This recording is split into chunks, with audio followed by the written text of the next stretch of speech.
عليه وآله الله الله إذ মধুর নাম ঠিক কিনা আরো উচ্চ কণ্ঠে বলতে হবে ঠিক কিনা একজন মুসলমানের কাছে তার ধন সম্পদ স্ত্রী পুত্র যত আত্মীয় স্বজন আছে সব কিছুর চাইতে একজন মুমিনের হৃদয়ে আল্লাহ তাআলার নামের মর্যাদা বেশি।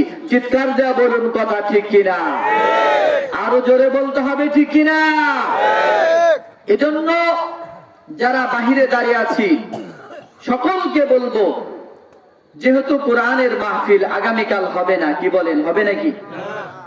এজন্য সকলকে করজোরে অনুরোধ করব, আজকে আল্লাহ তাআলাকে সন্তুষ্ট করার জন্য আমরা মাহফিলে সামিয়ানার নিচে অবস্থান করব। আল্লাহ তৌফিক দান করুন, সকলে বলুন আমিন।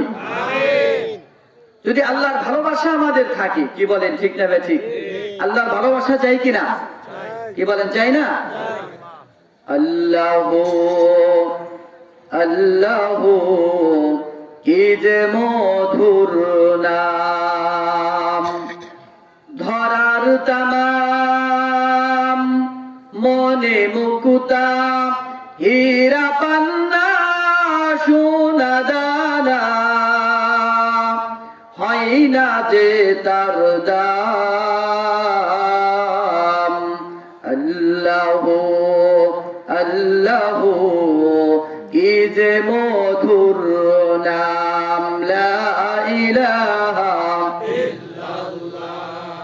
লা ইলাহা ইল্লাল্লাহ, লা ইলাহা ইল্লাল্লাহ, লা ইলাহা ইল্লাল্লাহ। সকলে বলুন লা ইলাহা ইল্লাল্লাহ, লা ইলাহা ইল্লাল্লাহ, লা ইলাহা ইল্লাল্লাহ, লা ইলাহা ইল্লাল্লাহ মুহাম্মাদুর রাসূলুল্লাহ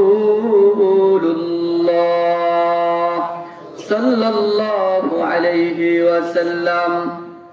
আলহামদুলিল্লাহ, দারুত তাকওয়া মহিলা মাদ্রাসা ও এতিমখানার উদ্যোগে আয়োজিত ওয়াজ ও দোয়ার মাহফিলের মুহতারম সদর সভাপতি, উপস্থিত প্রধান অতিথি, বিশেষ অতিথিবৃন্দ এবং সর্বকালের সর্বযুগের সূর্য সন্তান কাবিরে ইহতেরাম হযরতে মুআজ্জাজ উলামায়ে কেরাম, সম্মুখপানে উপবিষ্ট দিনদার ইমানদার মুমিন মুসলমান ভাইয়েরা, বুড়া বাবারা, যুবক ভাইয়েরা, পর্দার আড়ালে মা বোনেরা, আল্লাহ তাআলার দরবারে শুকর, যিনি আমাদেরকে অত্যন্ত ইহসান করে, দয়া করে, মায়া করে, ভালোবেসে জালিসুর রহমান বেহেশতের বাগানে আল্লাহ তাআলা আশা বসার তৌফিক দান করেছেন। এজন্য আমরা খুশি না বেজার? আরো জোরে বলতে হবে, খুশি না বেজার? যে মালিক আমাদেরকে জান্নাতের পরিবেশে বসালেন, গুনাহ মাফের মজলিসে আমাদেরকে বসালেন, ওই মালিকের দরবারে কণ্ঠ উজাড় করে তাওহীদের আওয়াজকে উঁচু করে চিৎকার দিয়ে বলে উঠি আলহামদুলিল্লাহ। আরো জোরে বলতে হবে আলহামদুলিল্লাহ। যদি আমরা এই শব্দগুলো আরেকটু উচ্চ কণ্ঠে বলতাম, মাইকের আওয়াজ যতদূর পর্যন্ত যাচ্ছে তারাও মাহফিলে হাজিরা দিত, কি বলেন ঠিক না ঠিক? আল্লাহ তাআলা এই মাইকের আওয়াজ যতদূর পর্যন্ত যাবে আল্লাহ তাআলা সকলকে যাতে মাহফিলে শামিল আল্লাহ তাআলা করায় দেন, সকলে বলুন আমিন। আরো জোরে বলুন আমিন। এজন্য কথাগুলো গুরুত্ব সহকারে শুনতে হবে। আমরা তৈরি আছি তো ইনশাআল্লাহ? কারণ এখানে যত সময় আমরা বসে থাকব, যতটুকু আমরা সুবহানাল্লাহ আলহামদুলিল্লাহ বলবো, এটার মধ্যে আমাদের ফায়দা হবে, আমাদের সওয়াব হবে, কি বলেন ঠিক না ঠিক? কত জায়গায় আমরা গেলাম, ওখানে কত স্লোগান দিলাম, কত কিছুর জন্য, দুনিয়াবি স্বার্থের জন্য আমরা জান মালের কুরবানি দিলাম। এরকম ঘটনা হয় কিনা? কিন্তু যদি কোরআনের পক্ষে কেউ যদি সামান্য সময় ব্যয় করে, এটা যদি আল্লাহর দরবারে কবুল হয়ে যায়, ওই বান্দার জন্য ময়দানে মাশারে এই সময়টুকু নাজাতের উসিলা হয়ে যাবে। সুবহানাল্লাহ। এজন্য মাঝে মাঝে যখন সুবহানাল্লাহ বলা দরকার, যখন আলহামদুলিল্লাহ বলা দরকার, কি বলেন, আমরা বলবো কিনা? বললে কি লাভ হবে না? তাসবিহাতুন ওয়াহিদাতুন খায়রুম মিনাদ দুনিয়া ওয়া মা ফিহা। সুবহানাল্লাহ তামলাউল মিজান, সুবহানাল্লাহ আলহামদুলিল্লাহ তামলাআন। পয়গম্বর বলেন, যদি কোনো বান্দা তার জবান থেকে সুবহানাল্লাহ বলে অথবা আলহামদুলিল্লাহ বলে, ওই বান্দা সুবহানাল্লাহ বলতে দেরি হয়, আলহামদুলিল্লাহ বলতে দেরি হয়, পয়গম্বর বলেন আল্লাহ তাআলা ওই ব্যক্তির আমলনামায় আল্লাহ তাআলা নেক দ্বারা তার মিজানের পাল্লা ভরপুর করে দেয়। শুধু তাই না, পয়গম্বর বলেন, যদি দুনিয়ার কোন উম্মত আল্লাহ তাআলার সন্তুষ্ট করার জন্য যদি সুবহানাল্লাহ আলহামদুলিল্লাহ বলে, আসমান এবং জমিনের মধ্যে যে ফাঁকা জায়গা আছে, যেটাকে আমরা মহাশূন্য বলে থাকি, আল্লাহ তাআলা বান্দার জন্য এই মহাশূন্যটা নেকি দেয়া ভরপুর করে দেয়। চিল্লা বলুন সুবহানাল্লাহ। এজন্য বলবো যুবক, ও বৃদ্ধ বাবা, ও পর্দার মা, হতে পারে যদি আজকের এই মাহফিলটা আমার আপনার জন্য কবুল হয়ে যায়, আল্লাহ তাআলার দরবারে এই মাহফিলটা আমাদের নাজাতের উসিলা হয়ে যাবে। ও যুবক, চিন্তা করার সুযোগ কিন্তু এটা নাই যে আমি 40 বছর হায়াত পাবো। না না, ও যুবক, প্রতিদিন পত্রিকা খোলায় দেখো, যুবকের মৃত্যুর ঘটনা আছে না নাই? কি বলেন, আছে না নাই? প্রতিদিন অ্যাক্সিডেন্টের খবর দেখো যুবক, তোমার মতো হাজার যুবক প্রতিদিন রোজ অ্যাক্সিডেন্টে মারা যায়। ও যুবক, এটা বাবার কিন্তু সুযোগ নাই আমি 40 বছর বেঁচে থাকবো, 60 বছর বেঁচে থাকবো। না না, এখনো সময় আছে। আল্লাহর দরবারে আল্লাহর মুখোমুখি হও। যদি আল্লাহ তাআলার উপরে ঈমান আনতে পারো, যদি আল্লাহর রাস্তায় তুমি চলা শুরু করে দিতে পারো, আল্লাহ তাআলার দরবারে তোমার এটা যদি কবুল হয়ে যায়, ও যুবক, ময়দানে মাশারে আল্লাহর আদালতে তোমার জান্নাতে যাওয়ার উসিলা হয়ে যাবে। আরো জোরে বলুন সুবহানাল্লাহ।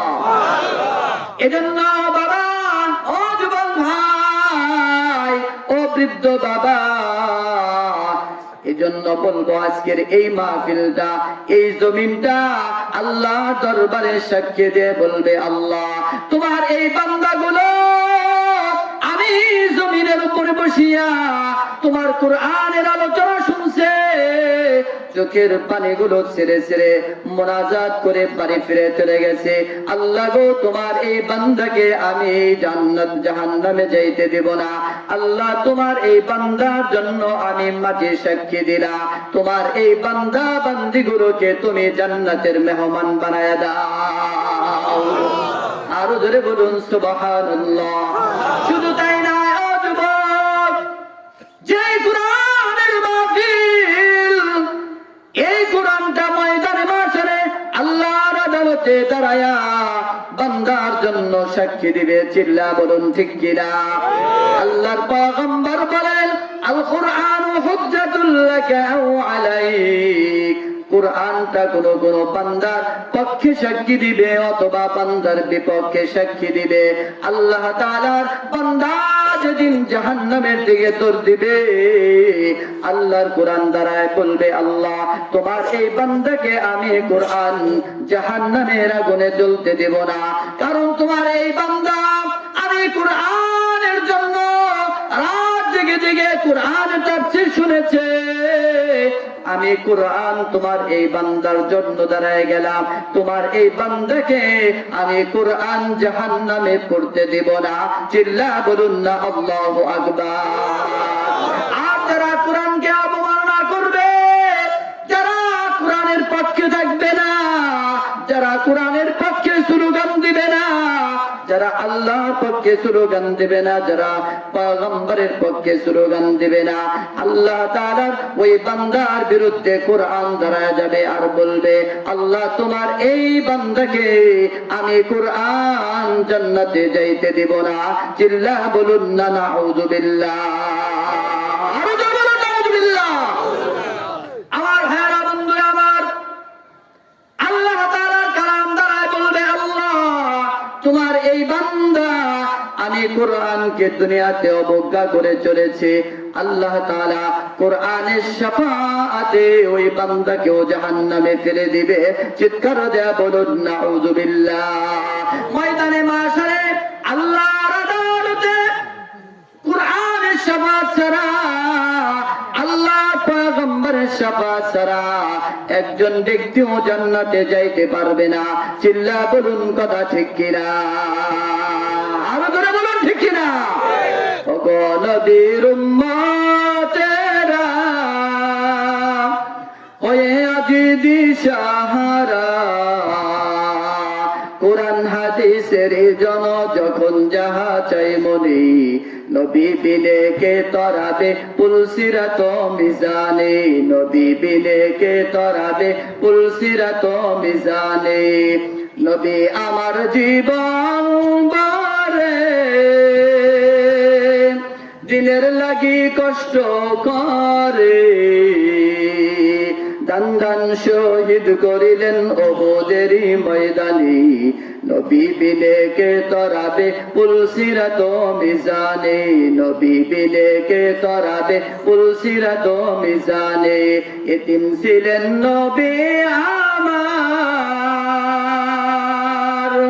পিতা মাতা নাই রে তাহার, তারপরেও কত মারা মারলো তাকে দুশ্মনী, নবী বিনে কে তরাবে পুলসিরাত মিজানে।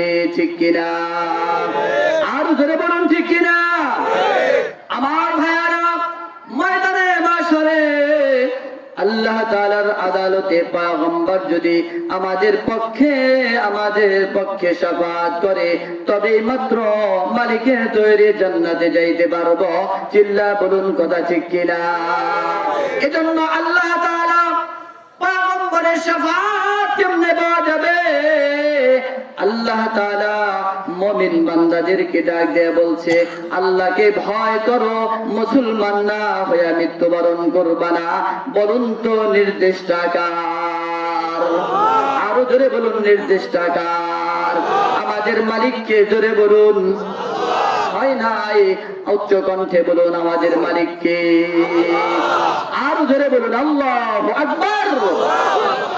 এজন্য আল্লাহ তাআলা বলেন, হে ইমানদাররা, আল্লাহকে ভয় করার মতো তোমরা ভয় করো, এবং মুসলমান না হইয়া তোমরা মৃত্যুবরণ করবা না। এখন চিন্তার বিষয় হলো, আমরা আল্লাহ তাআলাকে কেমনে ভয় করব? আল্লাহ তাআলার ভয় কেমনে করা লাগবে? পয়গম্বর যেমনি ভাবে আল্লাহ তাআলাকে ভয় করতেন, এবং পয়গম্বরের সাহাবায়ে কেরাম যারা আল্লাহ তাআলার ভয়ে তাদের গোটা জিন্দেগি তারা কাটিয়ে দিয়েছে, যদি ওই রকম ভয় আমি আপনি ফিট করতে পারি, আল্লাহ তাআলা দুনিয়া এবং আখিরাতে আমাদের জীবন সুন্দর করে দিবে।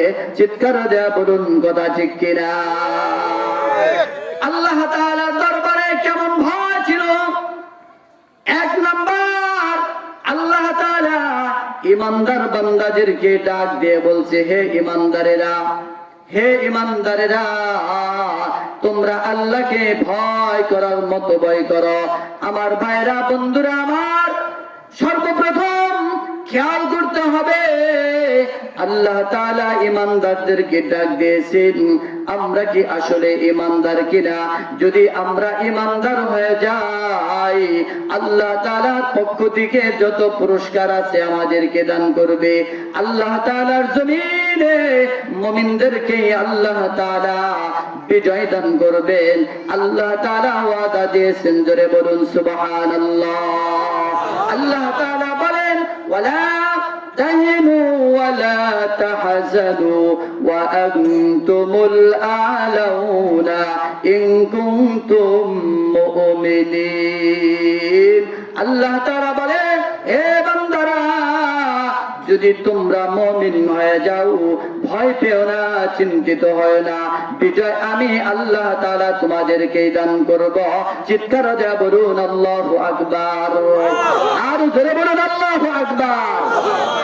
আমার ভাইরা, বন্ধুরা আমার, আল্লাহ তাআলার কাছে যদি আমরা মুমিন হতে পারি, আল্লাহ তাআলা আমাদেরকে বিজয়ের পতাকা দান করবেন। আল্লাহ তাআলা আমাদেরকে বিজয় বানায়া দুনিয়াতে রাখবেন এবং খাঁটি মুমিন বানায়া আল্লাহ তাআলা আমাদেরকে কবরে নেবেন। সুবহানাল্লাহ। কেমন মুমিন ছিল আমাদের আকাবেরে আসলাফ?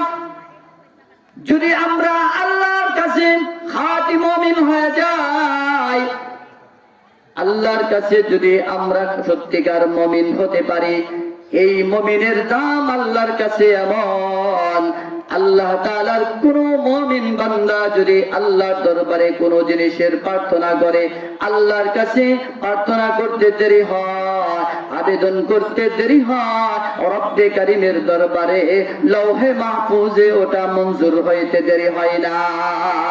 সুবহানাল্লাহ। এজন্য আল্লাহ তাআলা মুমিনদেরকে মুমিন হওয়ার জন্য আল্লাহ রাব্বুল আলামিন বলছে, তোমরা কেমনে মুমিন হইবা? এমনি তো মুমিন হওয়া যাবে না। এজন্য আল্লাহ তাআলা অন্য আয়াতে বলেন, ইয়া আইয়ুহাল্লাযীনা আমানুত্তাকুল্লাহা ওয়া কুনু মা'আস সাদিকিন। আল্লাহ বলেন, হে ঈমানদাররা, আল্লাহকে ভয় করো এবং তোমরা মুমিন নেককারদের সাথে হয়ে যাও, সালেহিনদের সাথে হয়ে যাও। যারা নেককার, যারা আল্লাহর কাছে প্যারা বান্দা, তাদের সাথে হয়ে যাও। যদি তোমরা তাদের সাথে হয়ে যেতে পারো, আল্লাহ তাআলা তোমাদেরকেও নেককার বানায়া অন্ধকার কবরে নেবে, ময়দানে মাশারে নেককার লোকদের সাথে তোমাদের হাসর করায় দিবে। চিল্লা বলুন সুবহানাল্লাহ। ও ভাইরা আমার, ও যুবক ভাই, ওই আল্লাহ ওরা কোথায় পাইবা? বলবে, হুজুর এতদিন আমরা তো আল্লাহ ওয়ালাদের সাথে চলতে চাই, আল্লাহ ওয়ালা তো আমরা খুঁজে পাই না। ও যুবক, ও বৃদ্ধ বাবা, এখন তো আশরাফ আলী থানভী খুঁজে পাওয়া যাবে না, মুহাম্মদুল্লাহ হাফিজ হুজুরকে খুঁজে পাওয়া যাবে না, শাইখুল হাদিস আল্লামা আজিজুল হক খুঁজে পাওয়া যাবে না, সদস্য হুজুরকে খুঁজে পাওয়া যাবে না। আল্লাহ যত কুতুব আছে চরমনার আল্লাহর কুতুবকে খুঁজে পাওয়া যাবে না। তবে বর্তমান যারা আছে, যদি তাদের সাথে তোমরা চলতে পারো, আল্লাহ তাআলা তোমাদেরকেও তাদের ফয়জ ও বারাকাত দিয়ে ধন্য করে দিবে। সুবহানাল্লাহ।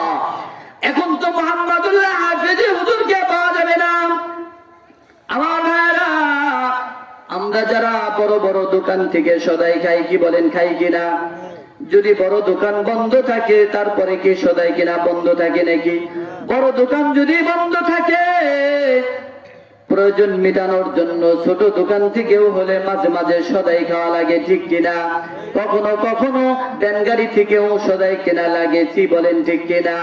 আমি বলবো, আমরা তো আল্লাহ ওয়ালা হতে পারি নাই, আমরা তো মুহাম্মদুল্লাহ হাফিজ হুজুরের মতো হইতে পারি নাই। আল্লাহ তাআলা যারা কিবারে কে ছিল, বান্দা ছিল, আল্লাহর সাথে যাদের তাআল্লুক ছিল, আমরা তাদের মতো হতে পারি নাই, কিন্তু তাদের রাস্তায় আমরা চলার চেষ্টা করি। চিল্লা বলুন কথা ঠিক কিনা? যেমন ছিল মুহাম্মদুল্লাহ হাফিজ হুজুর, আশরাফ আলী থানভী রাহমাতুল্লাহি আলাইহির কাছে মুহাম্মাদুল্লাহ হাফেজি হুজুর যখন দেখা করতে যাবে, টেনে উঠছে এমন সময় তাদের সামনের সিটে দুইজন যুবক, তেনারাও ভারতের দিকে রওনা হয়ে গেছে। কিন্তু দুইজন যুবকের একজন এমন চিৎকার দিয়ে কান্না শুরু করলো, ট্রেনের সব মানুষগুলো বিরক্ত হয়ে গেল আর বলতেছে, ও যুবক কেন কান্না করো, ও যুবক কেন কান্না করো। তখন একজন যুবক বলে, ও হুজুর, এটা হলো আমার ভাই, আজকে 6 মাস যাবত সে ক্যান্সার রোগে আক্রান্ত। বাংলার জমিনে কোনো ডাক্তারের চিকিৎসা তার কাজে লাগতেছে না। সব ডাক্তারগুলো আমার ভাইকে ইন্ডিয়ার দিকে রেফার করে দিয়েছে। ও আল্লাহর ওলি, আমরা রওনা হয়ে গেছি ভারতের দিকে চিকিৎসা করার জন্য। এবার আল্লাহর ওলি মুহাম্মাদুল্লাহ হাফেজ হুজুর, আল্লাহ তাআলার সাথে তার এমন সম্পর্ক ছিল, এমন তাআল্লুক ছিল। এবার আল্লাহর ওলি বলে, তোমাদের কাছে কি কোনো পানি আছে নাকি? বলে, হ্যাঁ হ্যাঁ, আমাদের কাছে তো পানি আছে। মুহাম্মাদুল্লাহ হাফেজি হুজুর বলে, দাও। যখন পানিটা তার কাছে দিয়েছে, কি পরে যেন ফু দিয়েছে। এবার আল্লাহর ওলি বলেন, নাও নাও, এই পানিটা নাও, এই পানি নিয়ে তোমার ভাইকে আল্লাহর নামে বিসমিল্লাহ বলে খাওয়ায় দাও। যখন আল্লাহর বিসমিল্লাহর নামে ওই বান্দাকে যখন পানিটা খাওয়ায় দিয়েছে, পানি খাইতে দেরি হয়েছে, তার 6 মাসের ক্যান্সার রোগী আল্লাহ তাআলার সাথে সাথে ভালো করে দিয়েছে। আল্লাহু আকবার, আরো জোরে বলুন আল্লাহু আকবার। আমার ভাইয়েরা, বন্ধুরা আমার, শুধু তাই না, 6 মাসের ক্যান্সার রোগী বাংলার জমিনে সব ডাক্তারগুলো যাকে বাংলাদেশ থেকে ইন্ডিয়ার দিকে রেফার করেছে, এই 6 মাসের রোগী একদিনও সে ঘুমাইতে পারে না, চিৎকার আর চিৎকার। এই পানি খাওয়ার সাথে সাথে তার ঘুমের ভাব এসে গেল। সুবহানাল্লাহ। যখন আল্লাহর ওলি মুজাফফরনগর নামলেন, থানা ভবনে যাবেন, আর এই দুইজন যখন মাদ্রাজ চলে গেল চিকিৎসার জন্য, যা বলছে, ডাক্তার, আমার ভাই 6 মাস যাবত ক্যান্সার রোগে আক্রান্ত, বাংলার জমিনে তার জন্য কোনো কিনা চিকিৎসার ব্যবস্থা নাই, আপনাদের কাছে রেফার করেছি, আমার ভাইকে দেখিয়া সঠিক চিকিৎসার ব্যবস্থা করুন।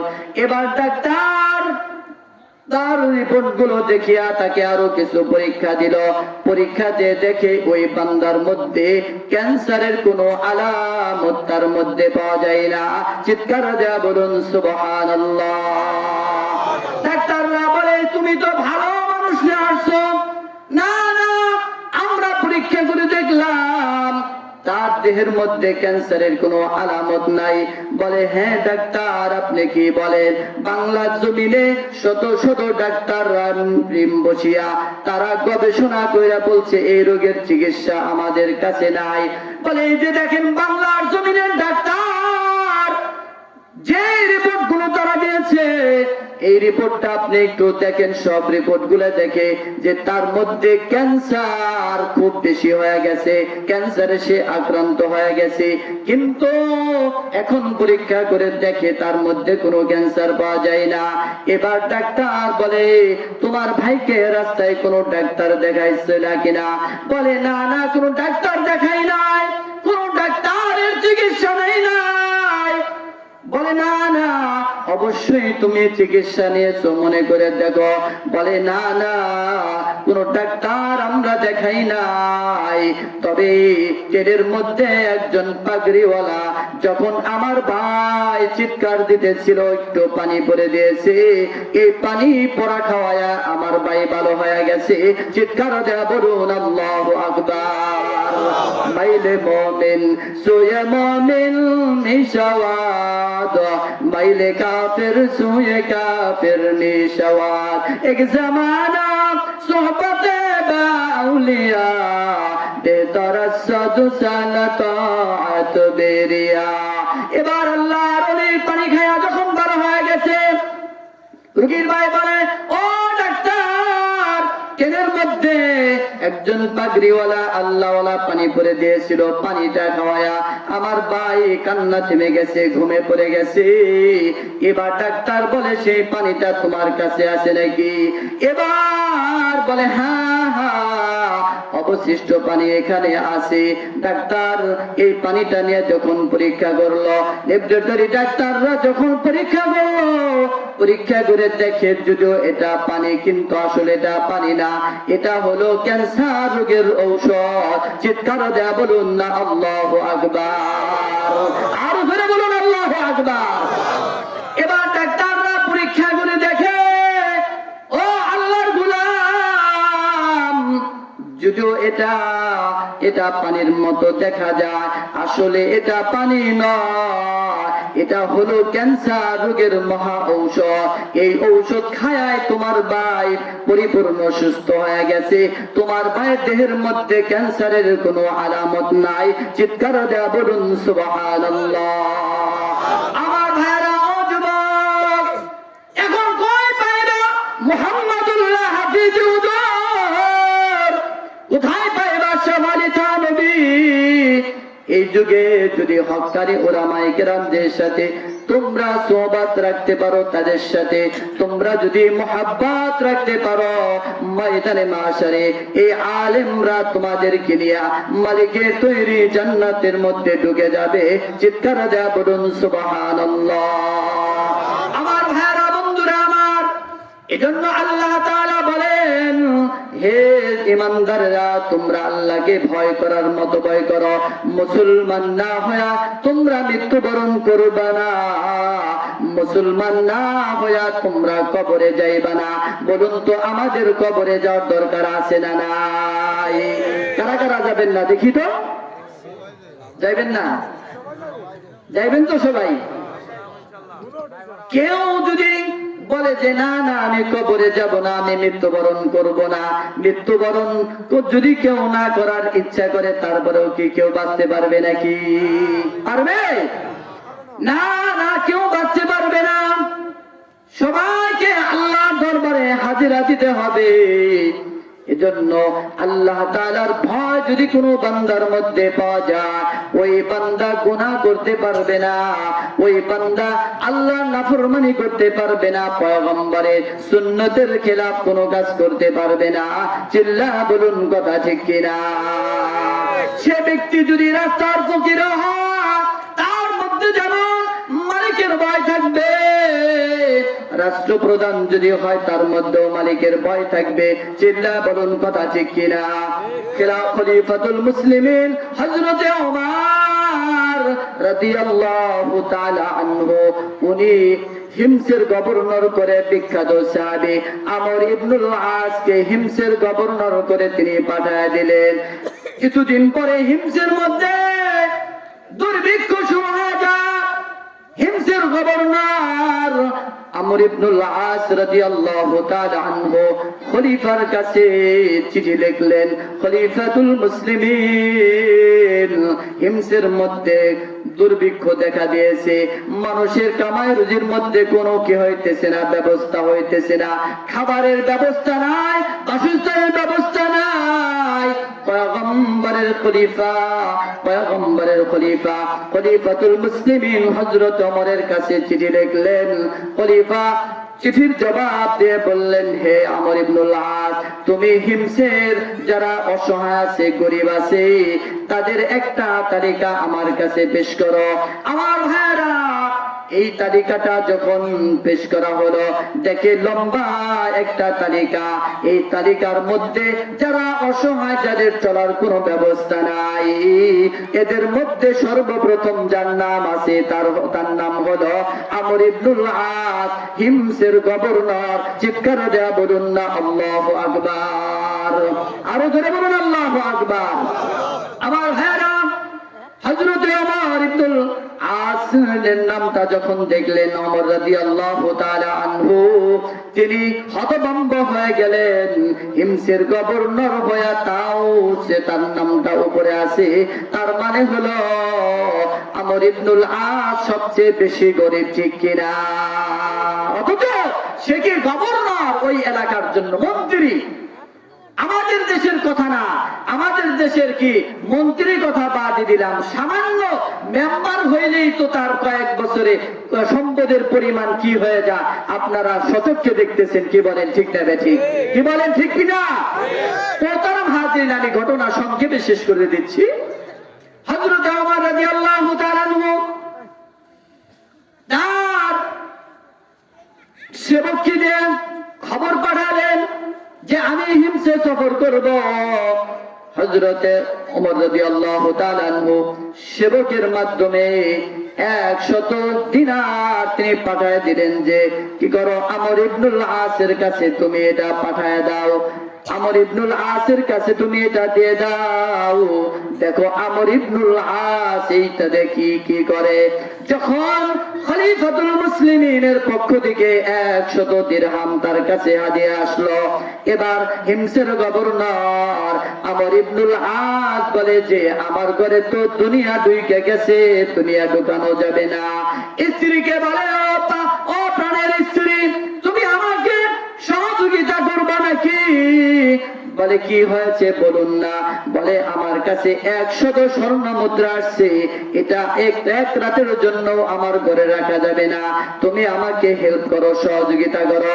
এবার আমর ইবনুল আস অন্ধকার রাত্রিতে তার স্ত্রীকে নিয়ে প্রত্যেক মানুষের দ্বারে দ্বারে যায়, কাউকে 5 দিরহাম, কাউকে 10 দিরহাম, কাউকে 20 দিরহাম, এরকম করতে করতে পুরা 100 দিরহাম তিনি কি করলেন, বিলি করে দিলেন। হযরতে ওমর রাদিয়াল্লাহু তাআলা আনহু চিঠি পাঠালেন যে আমি অমুক দিন কি করব, হিমসে আগমন করব, সবাইকে জানায় দিবা। হযরতে ওমর রাদিয়াল্লাহু তাআলা আনহু যখন আসলেন, সব লোককে দেখে বলতেছে গভর্নরের ব্যাপারে তোমাদের কোনো কি আছে কিনা, গভর্নরের ব্যাপারে তোমাদের কোনো অভিযোগ আছে কিনা। এবার একজন একজন করে 3 জন 3টা অভিযোগ দিল। 1 নাম্বার অভিযোগ হলো, খলিফাতুল মুসলিমিন আমাদের গভর্নর মাসে কি করে একদিন অফিসে আসে না। 2 নাম্বার হলো আমাদের গভর্নর প্রতিদিন 2-4 মিনিট করে দেরি করে আসে। 3 নাম্বার অভিযোগ হলো আমাদের গভর্নর সপ্তাহে একদিন তিনি কি করে না, অফিস করে না। খলিফাতুল মুসলিমিন ওমর বলে, হে ওমর ইবনুল আস, এই 3টা প্রশ্নের তুমি জবাব দাও। আমর ইবনুল আস বলে, খলিফাতুল মুসলিমিন এটা আমার ব্যক্তিগত আমল, কিন্তু আজকে হিসাবের সম্মুখীন হয়ে গেছি এজন্য বলতে হয়, তাছাড়া আমার এই আমলের কথা আমি কোনোদিন বলতাম না। চিৎকার দেয়া বলুন সুবহানাল্লাহ। 1 নাম্বার হলো 2-4 মিনিট দেরি হয়, আমার স্ত্রী অসুস্থ, আমার বাড়ির জন্য কোনো খাদেম নাই, এজন্য সংসারের সব কাজগুলো আমাকে করতে হয়, এজন্য 2-4 মিনিট অফিসে আসতে দেরি হয়ে যায়। 2 নাম্বার হলো আমি সপ্তাহে একদিন আসি না, কারণ সপ্তাহের কাজগুলো আমাকে নিজ হাতে করতে হয়, আমার কোনো খাদেম নাই, আমার জন্য কোনো সেবকের ব্যবস্থা নাই। 3 নাম্বার হলো আমার মাসে একদিন ছুটি লাগে, 1 মাসের সব কাজগুলো আমি করি। 4 নাম্বার আরেকটা অভিযোগ ছিল যে আমাদের গভর্নর দিনের বেলা সময় দেয়, রাত্রি বেলায় তিনি আমাদেরকে সময় দেয় না। আমর ইবনুল আস বলে, আমি 24 ঘন্টা সময়কে 2 ভাগ করছি, দিনের বেলা আমি কি করি, রাষ্ট্রের কাজে ব্যয় করি, আর রাতের যে অংশটা এটা আমি আল্লাহ তাআলাকে দিয়ে পুরা রাত আমি আল্লাহ তাআলার কুদরতি কদমে সিজদা দিয়ে কাটায় দেই। চিৎকার দেয়া বলুন আল্লাহু আকবার, আর জোরে বলুন আল্লাহু আকবার।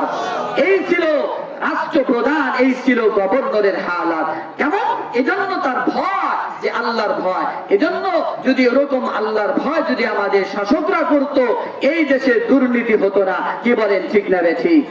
এজন্য আমরা চাই যে আমাদের রাষ্ট্র ক্ষমতায় যারা থাকবে, দুর্নীতি মুক্ত সমাজ করতে চায়, দুর্নীতি মুক্ত দেশ করতে চাই। কি বলেন? আপনারা তো রাজি আছেন না? ইনশাআল্লাহ আল্লাহ তাআলা দুর্নীতি মুক্ত রাষ্ট্র আল্লাহ তাআলা কায়েম করে দিক। ইসলামী শাসন আমরা চাই। আল্লাহ তাআলা আমাদের বাংলার জমিনকে ইসলামের শাসনের জন্য ভরপুর কবুল করে নেন। সকলে বলুন আমিন। আর বলুন আমিন। যা কিছু বললাম আল্লাহ তাআলা আমাদের সকলকে আমলের পূর্ণ তৌফিক দান করুন, আমিন। ওয়া মা আলাইনা ইল্লাল বালাগ। আসসালামু আলাইকুম ওয়া রাহমাতুল্লাহ।